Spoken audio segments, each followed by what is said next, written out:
Assalamualaikum warahmatullahi wabarakatuh. Innal hamdalillah nahmaduhu wa nasta'inuhu wa nastaghfiruh wa na'udzubillahi min syururi anfusina wa min sayyiati a'malina may yahdihillahu fala mudhillalah wa may yudhlilhu fala hadiyalah. Asyhadu an la ilaha illallah wa asyhadu anna Muhammadan abduhu wa rasuluh alladzi la nabiyya ba'da ma ba'du.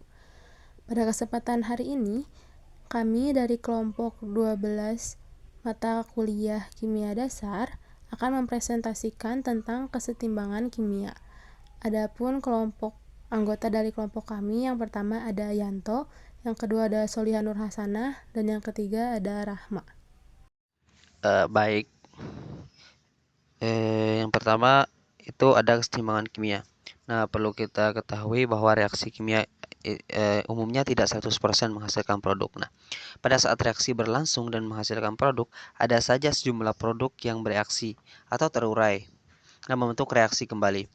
Nah, misal nih, derajat suatu reaksi misalnya 20% atau 80% dapat ditentukan dengan cara mengukur konsentrasi setiap komponen yang terdapat di dalam larutan. Secara umum, derajat reaksi itu merupakan fungsi dari temperatur, konsentrasi, dan derajat pembentukan atau penggabungan. Semua ini ditentukan oleh suatu konstanta kesetimbangan. Nah, jadi kesetimbangan kimia itu adalah keadaan di mana reaksi kimia berjalan ke kanan dan ke kiri pada kecepatan yang sama dan waktu yang bersamaan. Nah, rasio konsentrasi atau jumlah reaksi dan produk tidak berubah seiring dengan perubahan waktu. Nah, contoh reaksi kesetimbangan ketika N2O4 yang berbentuk gas itu bereaksi akan menghasilkan 2NO2 gas. Nah, N2NO2 gas bereaksi akan menghasilkan N2O4. Nah, setimbang kimia ini dapat dipengaruhi oleh adanya penambahan katalis. Meskipun terdapat perbedaan waktu untuk mencapai keadaan yang setimbang. Kesetimbangan juga merupakan proses di mana proses yang dinamis atau selalu berlangsung tanpa adanya henti secara mikroskopis. Seperti kita lihat pada gambarnya. Itu ketika bereaksi akan menghasilkan molekul gas yang sama ya. Seperti gambar 2 dan 3 tuh. Nah, yang selanjutnya yaitu ciri-ciri dari kesetimbangan kimia. Nah, berikut merupakan ciri-ciri dari kesetimbangan kimia. Yang pertama, terjadi pada reaksi reversible atau yang dapat berjalan dua arah atau bolak-balik. Yang kedua, bersifat dinamis. Yang ketiga, reaksi seperti berhenti tapi molekul reaksi terus terjadi. Yang keempat itu mencapai kesetimbangan ketika laju reaksi ke kanan sama dengan laju reaksi ke kiri, atau P1 sama dengan P2, sehingga perbandingan reaksi reaktan dan produk itu tetap. Nah, selanjutnya berdasarkan terjadinya fasa, nah reaksi kesetimbangan tuh dapat dibedakan menjadi dua. Yang pertama, reaksi kesetimbangan homogen dan reaksi kesetimbangan heterogen. Nah, pertama itu reaksi kesetimbangan homogen itu ketika semua zat memiliki fasa yang sama, sedangkan reaksi kesetimbangan heterogen itu zat tidak memiliki fasa yang sama. Nah, selanjutnya yaitu pada keadaan kesetimbangan dinamis. Nah, kesetimbangan terjadi karena adanya perubahan dari dua arah, baik arah maju maupun arah mundur, karena keseimbangan disimbolkan sebagai mu. Sebagai contoh, jika ada reaksi AA yang berbentuk gas, itu akan menghasilkan reaksi BB juga berbentuk gas, dan reaksi BB ketika bereaksi akan menghasilkan AA juga. Nah, dimana suatu reaksi tetap dan kedua senyawa, baik senyawa A dan senyawa B, dalam keadaan setimbang. Hal itu berarti bahwa kecepatan atau waktu yang diperlukan untuk senyawa A membentuk 1 mol senyawa B memiliki nilai yang sama dengan waktu yang diperlukan untuk senyawa B dapat membentuk 1 mol senyawa A. Nah, selanjutnya sifat-sifat keadaan kesetimbangan. Nah, pada prinsipnya semua reaksi kimia bersifat reversible atau bolak-balik dua arah, yang artinya juga hasil reaksi dapat bereaksi kembali membentuk reaktan. Sebagai contoh, reaksi reversibel di alam adalah pembentukan kalsium karbonat salaktik yang bergantung pada langit-langit gua, batu kapur, dan stalagmit yang tumbuh pada dasar gua. Contoh pelarutan dan pengendapan kembali batu kapur di laboratorium adalah apabila ion Ca2+ dan HCO3- misalkan CaCl2 dan NHCO3 ditempatkan pada beaker terbuka berisi air, gelas terbuka berisi air, maka segera akan terlihat gelembung gas CO2 dan endapan CaCO3. Ca2 bereaksi dengan 2HCO3 itu kan mendapatkan CaCO3 plus CO2 plus H2O. Nah, sementara ketika CaCO2 bereaksi dengan CO2 bereaksi dengan H2O itu akan menghasilkan Ca2HCO3. Nah, apabila ke dalam larutan tersebut dimasukkan dry ice atau CO2 padat, maka padatan CaCO3 akan larut kembali. CaCO3 bereaksi dengan CO2 bereaksi dengan H2O akan menghasilkan Ca2 bereaksi dengan H2HCO3 maupun sebaliknya. Nah, percobaan ini menggambarkan reaksi kimia yang reversible. Nah, bila reaksi kalsium karbonat nih, air dan karbon dioksida dilakukan dengan cara yang berbeda, misalkan larutan ion Ca2 dan HCO3 ditempatkan pada wadah tertutup sehingga CO2 tidak dapat lolos. Ca2 bereaksi dengan 2HCO3 menghasilkan CaCO3 bereaksi dengan CO2 dan H2O, makapun sebaliknya. Nah, reaksi pembentuk CaCO3 dan CO2 tersebut pada awalnya terus berlangsung, tetapi akhirnya tidak dapat terulang lagi. Tidak dapat perubahan lagi. Nah, sifat-sifat kesetimbangan. Pada keadaan ini secara mikroskopis tidak adanya perubahan. Dikatakan sistem berada dalam keadaan kesetimbangan dinamis, artinya reaksi kanan maupun ke kiri terus berlangsung tetapi dengan kecepatan yang sama. Seperti yang kita lihat pada gambar di samping, itu menunjukkan grafik kesetimbangan dinamis.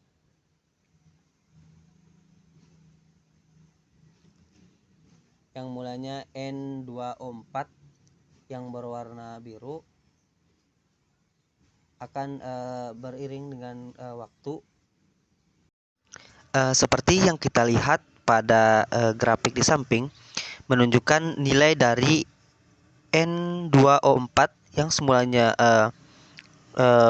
lebih tinggi akan lama-kelamaan seiring berjalan waktu itu akan sama dengan nilai NO2 yang awalnya 0 akan terus naik pada seiring berjalannya waktu, sehingga kita lihat garis-garis putus itu menunjukkan bahwa keadaan kesetimbangan. Nah, baik, selanjutnya yaitu ketetapan kesetimbangan. Konsentrasi di dalam persamaan konstanta kesetimbangan biasanya dinyatakan dengan mol atau L atau M. Nah, oleh karena itu simbol K sering kali ditulis dengan Kc atau ketetapan kesetimbangan konsentrasi, akan tetapi untuk gas konsentrasi reaktan atau produk dapat dinyatakan dengan tekanan parsial P, sehingga K ditulis dengan Kp atau tetapan kesetimbangan parsial. Yang pertama, tetapan kesetimbangan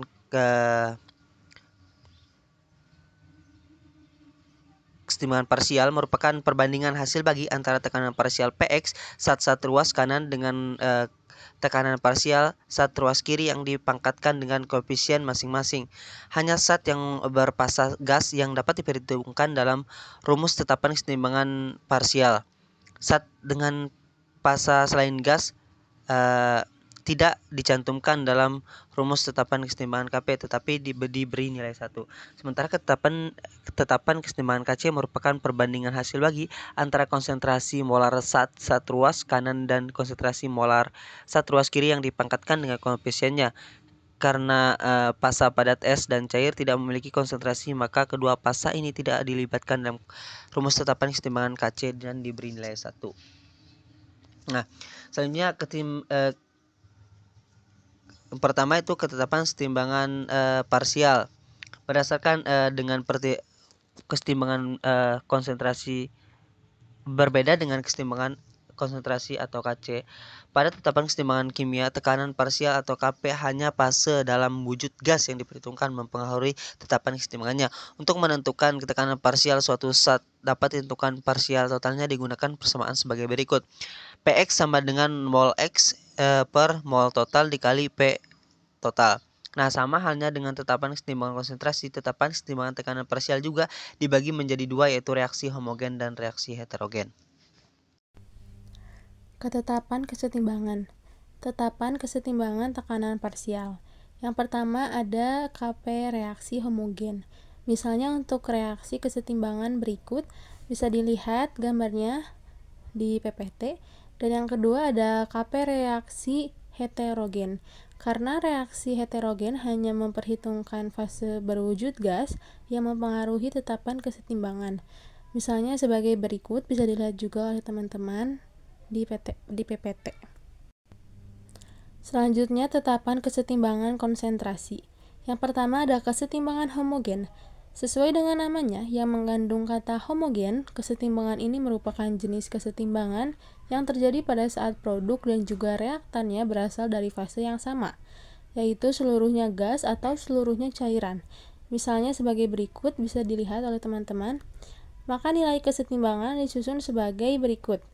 Kc sama dengan C pangkat C kali D pangkat D per A pangkat A kali B pangkat B, di mana Kc adalah ketetapan kesetimbangan dengan satuan molar, A adalah molaritas zat A, B adalah molaritas zat B, C adalah molaritas zat C, sedangkan D adalah molaritas zat D. Yang kedua ada kesetimbangan heterogen. Kesetimbangan heterogen merupakan jenis kesetimbangan yang terjadi pada saat produk dan reaktan memiliki fase yang berbeda, di mana yang hanya mempengaruhi tetapan kesetimbangan hanya unsur yang berwujud gas dan cairan. Misalnya sebagai berikut bisa dilihat di sebelah kiri, yaitu AA dalam kurung Aki tambah BB dalam kurung S menjadi CC dalam kurung S tambah DD dalam kurung G. Maka nilai kesetimbangan disusun menjadi Kc sama dengan D pangkat D per A per pangkat A. Lalu di sebelah kanan bisa dilihat pembuatan senyawa padatan amonium klorida pada industri kimia. NH3 tambah HCl sama dengan NH4Ci menjadi Kc sama dengan 1 per NH3 dikali HCl. Selanjutnya hubungan Kc dan Kp. Secara matematis, hubungan keduanya tersusun sebagai berikut. Kp sama dengan Kc dalam kurung RT pangkat delta N, di mana R adalah konstanta 0,082 L atm per mol K, T adalah suhu Kelvin, sedangkan delta N yaitu 0, maka Kp sama dengan Kc. Selanjutnya ada prinsip Le Chatelier. Le Chatelier mengatakan bahwa apabila pada suatu sistem kesetimbangan dilakukan gangguan dalam bentuk perubahan temperatur, tekanan, atau konsentrasi spesies yang terlibat dalam reaksi, maka sistem akan bereaksi sedemikian rupa yang akan sedikit mengganggu kesetimbangan. Dalam rangka mencapai kesetimbangan yang baru, bentuk reaksi akibat gangguan dalam bentuk perubahan temperatur, tekanan, atau konsentrasi pada kesetimbangan ini dapat berupa pergeseran kondisi kesetimbangan ke kanan atau pergeseran kondisi kesetimbangan ke kiri. Secara umum tidak sulit meramalkan perubahan ini. Asas Le Chatelier hanya berlaku untuk kesetimbangan dinamis, perubahan dari keadaan kesetimbangan semula ke keadaan kesetimbangan yang baru. Akibat adanya aksi atau pengaruh dari luar itu dikenal dengan penggeseran kesetimbangan. Yang pertama ada efek terhadap perubahan jumlah reaktan yang terlibat dalam reaksi, yaitu 2SO2 tambah O2 menjadi 2SO3 Kc sama dengan 2,8 kali 10 pangkat 2 pada 1000 K. Kalau dimulai dengan berbagai jumlah SO2, O2 dan SO3 seperti pada gambar di atas, Kemudian dilakukan gangguan pada campuran kesetimbangan di atas dalam bentuk penambahan 1 mol SO3. Bagaimana jumlah reaktan yang terlibat dalam reaksi akan berubah untuk mencapai kondisi kesetimbangan yang baru? Salah satu pendekatannya adalah dengan mengevaluasi ratio reaksi segera setelah penambahan SO3. Bisa dilihat teman-teman gambar dari prinsip Le-Chatelier yang pertama. Prinsip Le-Chatelier yang kedua adalah efek terhadap perubahan tekanan. Pada prinsip Le-Chatelier yang kedua ini masih menggunakan persamaan kesetimbangan. Bisa dilihat gambarnya yang di bawah. Prinsip Le-Chatelier yang ketiga yaitu efek terhadap penambahan gas inert. Karena gas inert, misalnya helium, tidak berpartisipasi dalam reaksi, maka tidak dapat diharapkan bahwa gas inert akan mempengaruhi kondisi kesetimbangan. Tetapi sebetulnya, apakah gas inert mempengaruhi kesetimbangan atau tidak, tergantung pada keadaan ketika gas inert ditambahkan. Kalau gas inert ditambahkan, sementara volume dipertahankan tetap, maka tekanan gas total meningkat. Akan tetapi, konsentrasi atau tekanan parsial dari semua reaktan akan tetap. Apabila gas inert ditambahkan pada sistem dengan volume tetap, maka gas inert tidak mempunyai pengaruh pada kondisi kesetimbangan. Dengan kata lain, kalau ditambahkan pada sistem dengan tekanan tetap, gas inert mempunyai efek yang sama pada kondisi kesetimbangan seperti pada peningkatan volume sistem. Sebagai ringkasan, gas inert ini mempengaruhi kondisi kesetimbangan hanya apabila gas inert ini menyebabkan perubahan konsentrasi atau tekanan parsial dari reaktan dan produk. Prinsip Le-Chatelier selanjutnya yaitu efek terhadap perubahan temperatur. Perubahan temperatur campuran kesetimbangan dapat berupa penambahan panas atau temperatur dinaikkan, atau pengurangan panas atau temperatur diturunkan.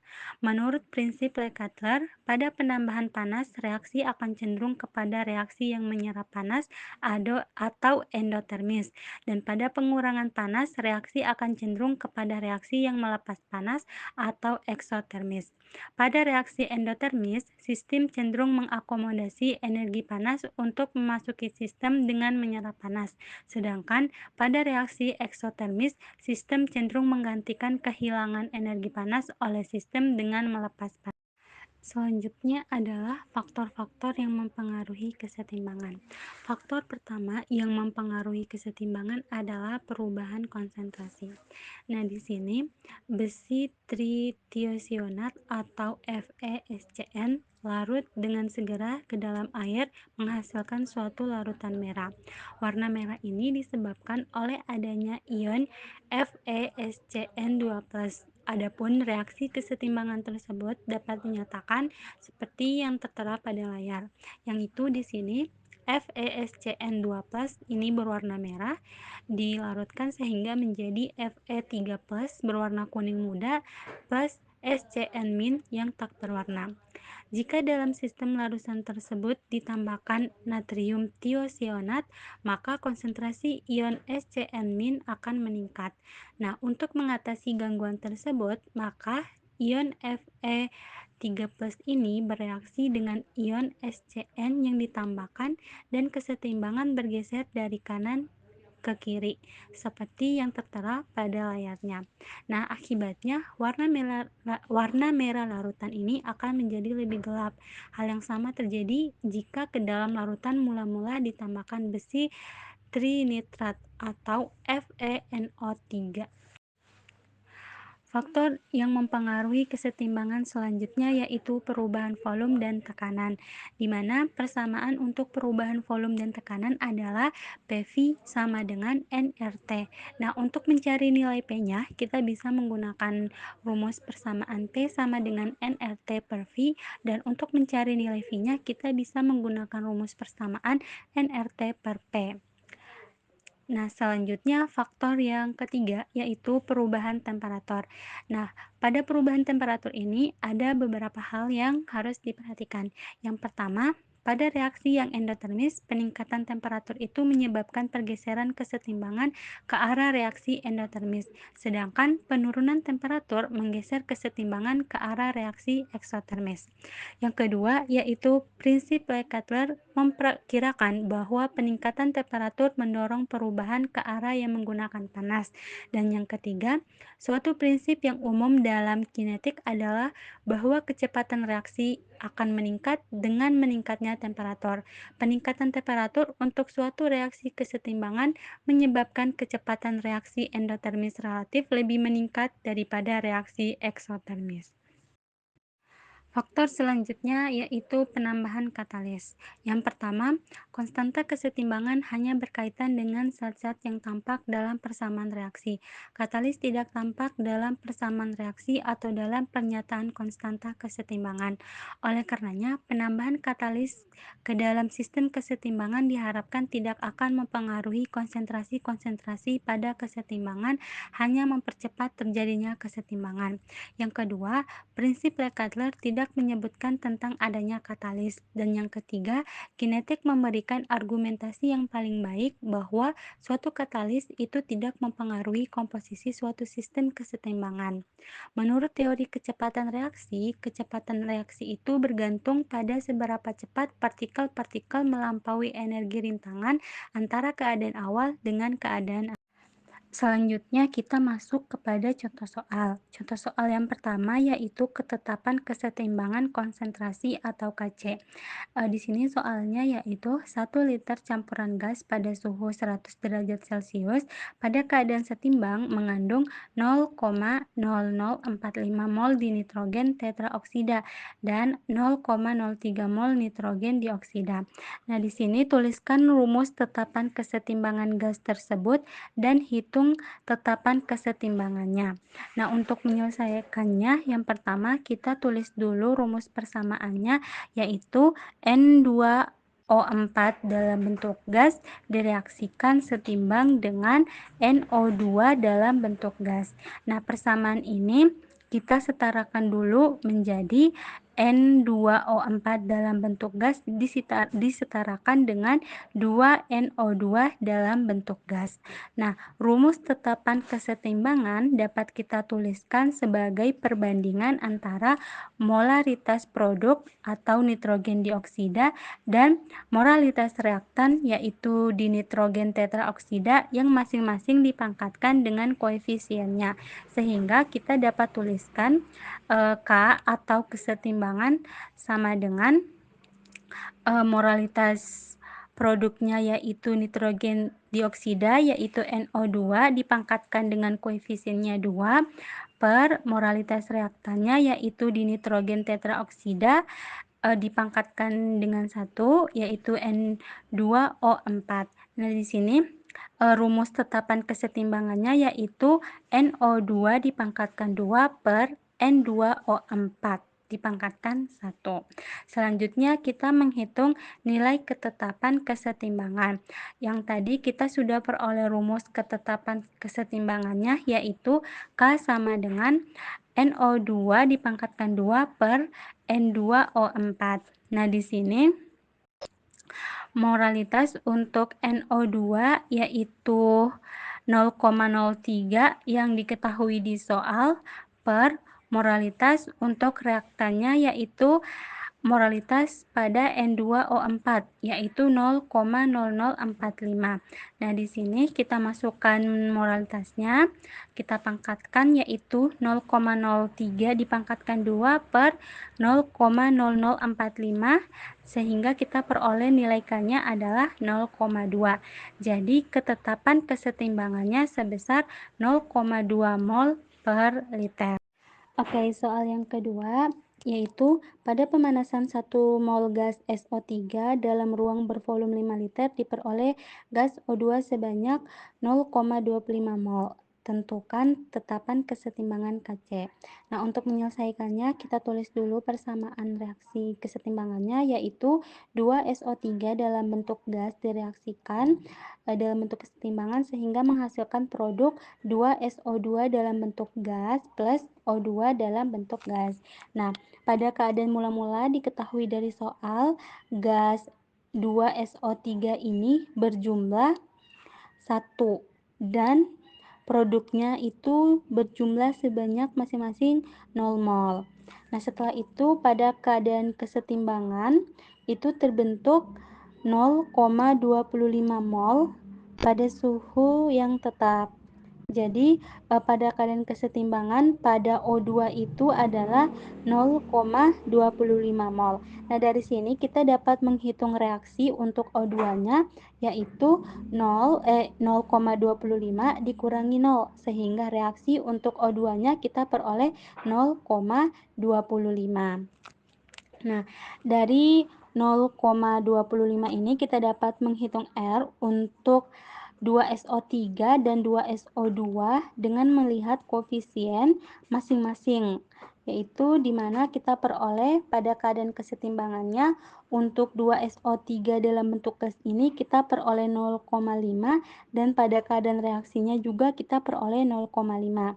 Nah, sedangkan untuk 2SO3 pada keadaan kesetimbangannya itu 0,5 dan pada keadaan reaksinya adalah 0,5 juga.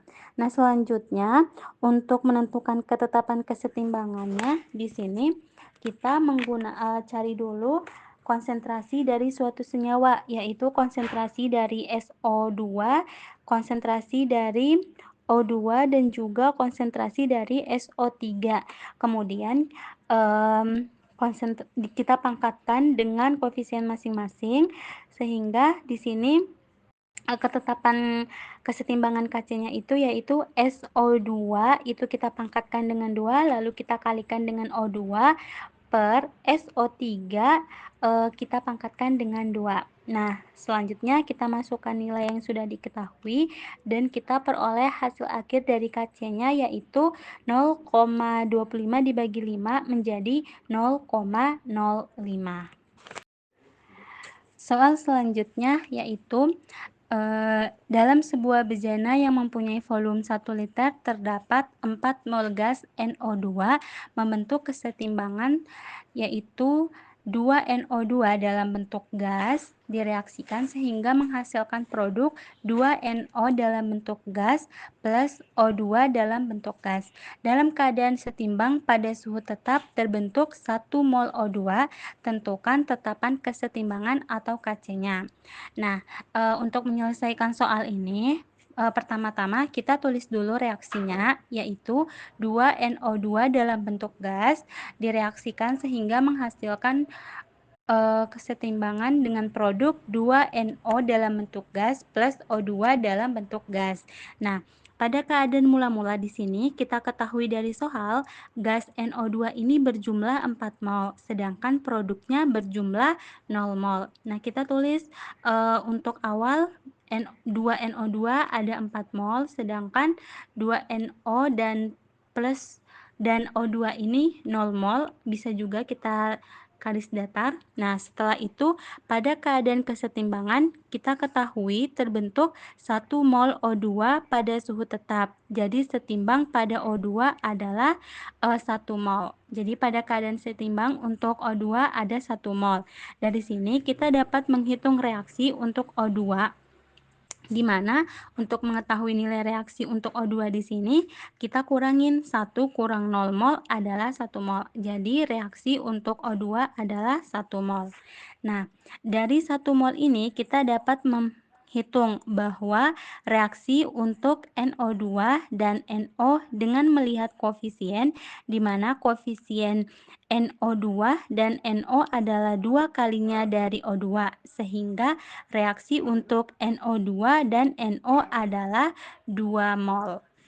Nah, untuk mencari setimbang untuk NO2 dan NO, kita hanya perlu mengambil nilai mol awal dan dikurangi dengan nilai reaksi jika itu reaktan atau ditambah dengan nilai reaksi jika itu produk. Sehingga hasil akhir dari masing-masing senyawa 2NO2, NO2 dan O2 adalah 2, 2, dan 1. Nah, untuk mengetahui Untuk mengubah mol menjadi nilai satuan atau konsentrasi, ini kita bisa menggunakan rumus konsentrasi dari suatu senyawa, yaitu mol senyawa per volume senyawa. Nah, di sini kita peroleh nilai Kc-nya sama dengan senyawa untuk NO2 dipangkatkan koefisiennya dikali dengan senyawa konsentrasi untuk O2 per konsentrasi untuk NO2 dipangkatkan dengan koefisiennya 2. Yang di sini kita peroleh konsentrasi untuk senyawa NO2-nya itu adalah 2, kita pangkatkan dengan koefisiennya 2, kita kalikan dengan konsentrasi dari senyawa O2 yaitu 1 per konsentrasi dari senyawa NO2 adalah 2, kita pangkatkan dengan 2. Nah, 2 dipangkatkan 2, ini karena ada 2, ada di pembilang dan penyebut, dan perkalian kita coret, sehingga di sini maka kita peroleh nilai ketetapan untuk Kc-nya adalah 1. Baik, cukup sekian presentasi dari kelompok kami. Mohon maaf apabila ada kesalahan dalam penyampaian. Terima kasih atas perhatiannya. Assalamualaikum warahmatullahi wabarakatuh.